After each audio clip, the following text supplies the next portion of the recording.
آتے جاتے بندے کی غیبت کرنا یہ ہمارے نزدیک کوئی گناہ نہیں ہے. کوئی بندہ جا رہا تھا، یار اس کے چلنے کا اسٹائل دیکھنا.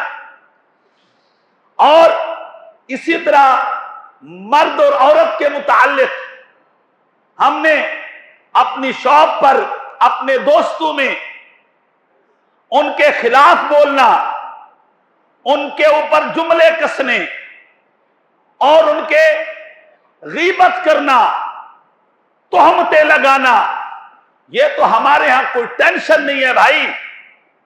اللہ اکبر.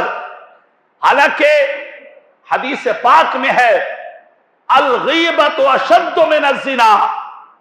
کوئی بندہ زنا جیسا برا فعل کرتا ہے، زنا جیسا برا عمل کرتا ہے اور زنا جیسا بد فعل کرتا ہے، حضور علیہ الصلوۃ والتسلیم نے فرمایا اس پر بھی پکڑ ہوگی، اس پر بھی سزا ہوگی، اس پر بھی خدا کا عذاب نازل ہوگا.